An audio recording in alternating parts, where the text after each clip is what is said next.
Lecture de plan en service de garde.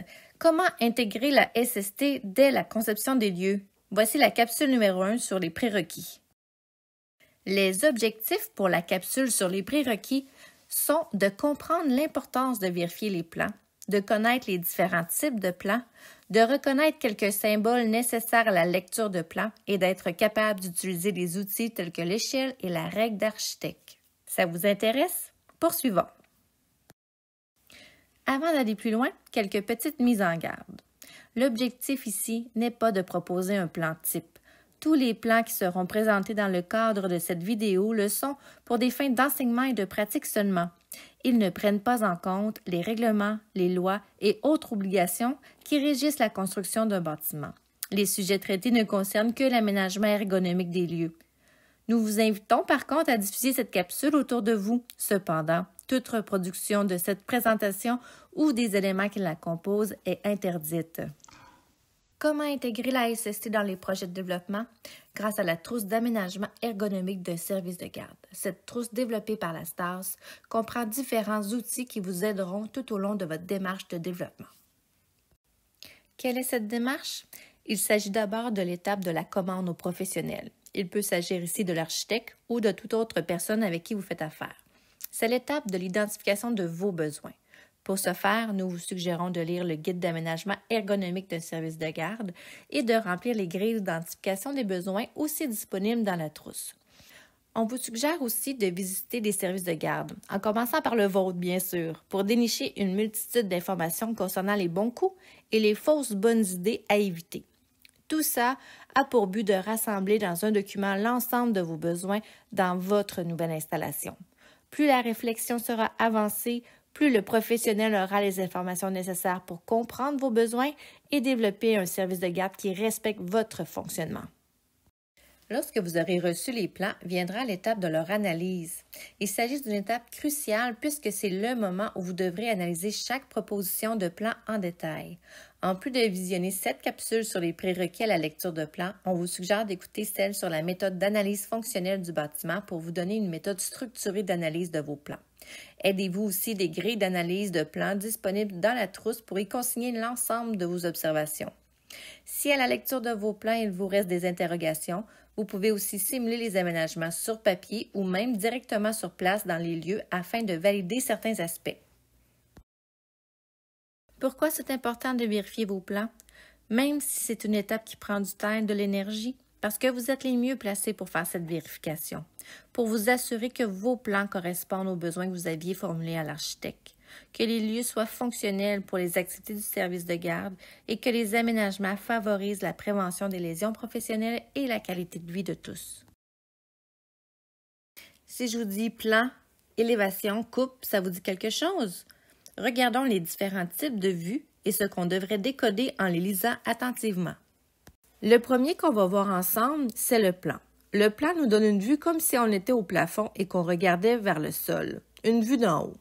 On peut y voir les murs, les espaces, les portes et le sens de leur ouverture, l'emplacement des fenêtres. On peut aussi apprécier la grandeur des locaux, l'emplacement du mobilier et les aires de circulation. C'est le type de plan le plus commun qui nous donne une représentation globale de l'installation ou d'un local. C'est une vue où nous pouvons valider plusieurs informations. Le deuxième type de plan qu'on va voir, ce sont les élévations. Dans les élévations, on a une vue de face. C'est comme si on était debout devant le mobilier. On peut donc voir le mobilier intégré, les portes des armoires, leur ouverture. C'est là qu'on va vérifier leur emplacement, la largeur, par exemple des tiroirs ou des tablettes, la largeur également du marchepied. C'est également le moment de se questionner sur les hauteurs. Est-ce que, par exemple, mes tablettes en hauteur sont facilement accessibles? Est-ce que je peux facilement aller serrer mes items dans l'armoire qui est indiquée sur le plan? Ce sont toutes des questions pertinentes à se poser quand on regarde les élévations d'un plan. Le dernier type de plan, ce sont les coupes. Les coupes sont un peu plus compliquées à comprendre et à visualiser.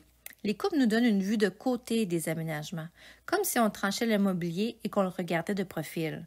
On peut donc y voir les profondeurs et les hauteurs. À titre indicatif, sur le schéma, à votre gauche, on peut voir une tablette à 761 mm du sol et une armoire un peu plus haute qui comprend 2 tablettes. Prenez le temps de bien comprendre le dessin avant de passer à la section suivante.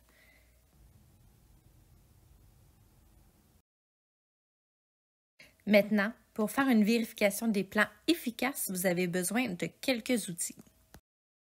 D'abord, ça vous prend votre document où vous avez consigné les informations pour la commande au professionnel, vos plans, les règles d'architecte, oui, j'ai bien dit les règles, car il en existe 3 modèles. Le choix de la règle dépend de l'échelle utilisée pour chaque plan. Les besoins peuvent donc varier d'une page à l'autre ou d'un plan à l'autre sur une même page. Vous avez également besoin d'un ruban à mesurer avec des mesures en pouces et en centimètres et une calculatrice pour faire la conversion de pouces à centimètres et vice-versa, ainsi que du papier quadrillé pour simuler les aménagements, un crayon et une gomme à effacer. Comprendre les échelles, c'est très important pour la lecture de plan. Une échelle de 1% veut dire que 1 mm sur le plan équivaut à 100 mm dans la réalité, ou encore 1 cm sur le plan équivaut à 1 mètre en réalité. L'échelle peut correspondre à des mesures en système métrique ou architectural et il faut repérer l'échelle sur chaque page et chaque dessin car selon le type de plan et le niveau de détail à représenter, les besoins peuvent changer. Demander des plans à l'échelle, c'est vraiment nécessaire. Faites attention aux photocopies qui peuvent modifier les proportions et fausser votre lecture. Comment utiliser la règle d'architecte? D'abord, il faut repérer l'échelle du plan à examiner. Ensuite, repérez cette échelle sur la règle d'architecte. Alignez le 0 de la règle avec l'élément du plan à mesurer, puis déterminez la longueur réelle de l'élément. Prenons un exemple avec une échelle de 1 pour 20. Quelle sera la longueur de cette mesure? Si on regarde bien, chaque grande ligne équivaut à 0,5 m, chaque ligne intermédiaire à 0,1 m. Ainsi, cette mesure correspond à 1,08 m. Prenons un exemple avec une règle à l'échelle 1 pour 100. Chaque grande ligne correspond à 1 m et chaque petite ligne à 0,1 m. Une fois bien aligné avec le 0, l'élément mesuré entre les deux lignes ici sur cet exemple mesure donc 5,4 m en réalité.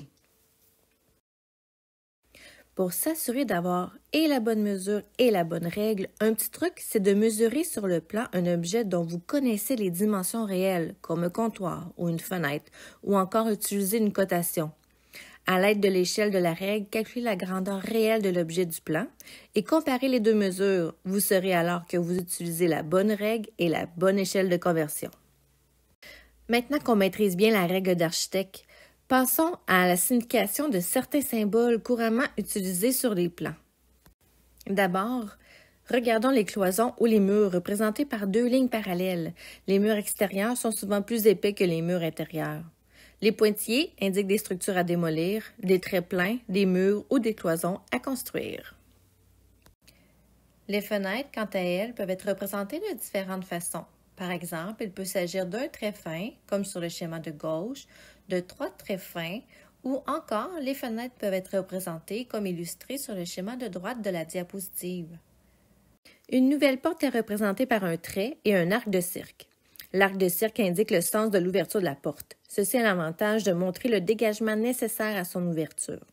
Une porte déjà existante est représentée par un trait et une ligne droite. Ici, il est important de vérifier qu'il n'y a pas de conflit entre l'ouverture de 2 portes ou qu'une porte ouverte ne va pas obstruer une voie de circulation. Les cotations sont les mesures indiquées par une grande ligne entre 2 petits traits obliques. Les cotations peuvent être horizontales, comme sur le schéma, ou verticales. La dimension mesurée y est toujours inscrite suivant le même sens que la ligne. Attention par contre à ne pas confondre les lignes de cotation avec celles qui représentent les cloisons.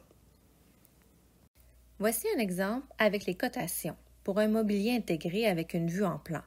Les cotations sont indiquées à l'extérieur du mobilier et donnent les mesures précises de différents aspects tels que la longueur du comptoir et de l'évier, la longueur totale du comptoir avec le marchepied, la largeur du marchepied, la largeur du comptoir et du caisson, ainsi que la largeur des armoires au-dessus du comptoir.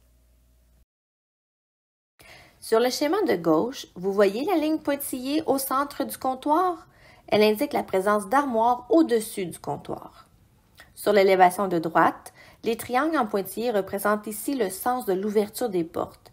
La pointe du triangle est toujours orientée du côté des pentures. Donc sur ce schéma, nous avons deux séries de 2 portes. Lorsque vous voyez un cercle avec 3 chiffres, il s'agit d'une bulle d'identification. Le chiffre du haut réfère au numéro du dessin. Le chiffre à gauche indique la page où le dessin a été demandé et le chiffre de droite la page où l'on retrouve le dessin. Dans cet exemple, il s'agirait du dessin numéro 16 qui a été demandé à la page 2 et qui se retrouve à la page 25. Lorsque le cercle est entouré d'un triangle, la pointe de la flèche du triangle indique le sens de la coupe ou de l'élévation, un peu comme si on nous indiquait dans quel sens regarder. Les bulles d'identification sont très pratiques pour se repérer quand il y a plusieurs pages et plusieurs plans dans une même page. Regardons un exemple concret d'une bulle d'identification. On voit sur le plan de gauche une partie du mobilier intégré qui inclut un comptoir et un évier accompagné d'un marchepied. Sur ce plan, nous avons une bulle avec le chiffre 6. Il s'agit du numéro du dessin demandé à la page 801 et qui sera dessiné à la page 801, donc sur la même page. La pointe du triangle nous indique le sens dans lequel le dessin sera représenté. Ainsi, à droite, nous avons l'élévation numéro 6 telle que demandée. Il s'agit d'une vue de face où l'on voit un évier, un frigo sous le comptoir, un marchepied à droite, ainsi que des armoires en hauteur avec un micro-ondes. On peut aussi apercevoir l'emplacement du papier à main et du savon. Que pouvez-vous voir sur les différents plans? Lorsque vous recevrez l'esquisse, qui est la première représentation du projet architectural, vous pourrez vérifier que les locaux demandés sont bien tous présents et regarder les locaux les uns par rapport aux autres, ainsi que la fluidité des déplacements dans l'installation. Par exemple, est-ce que l'emplacement du bureau est adéquat par rapport à l'entrée? Est-ce que l'emplacement de la cuisine permet facilement la livraison de la marchandise? Où est la salle multi par rapport au locaux de la sieste? Et ainsi de suite. Et finalement, la question ultime est est-ce que l'esquisse correspond à vos besoins? Si ce n'est pas le cas, c'est le temps de faire vos commentaires aux professionnels. Vient ensuite le plan préliminaire. Le plan préliminaire est une version plus détaillée des lieux et de leur aménagement. Il montre les plans de chaque étage, les superficies des locaux, ainsi que la disposition du mobilier intégré. Servez-vous de ce plan pour procéder à une analyse approfondie de vos plans, de votre installation ou de votre local à rénover. L'analyse de vos plans est une étape essentielle pour vous assurer que les plans finaux correspondent à vos besoins, que les aménagements intégreront les aspects ergonomiques et que les lieux seront fonctionnels pour les activités qui s'y dérouleront. Mais comment faire cette analyse approfondie?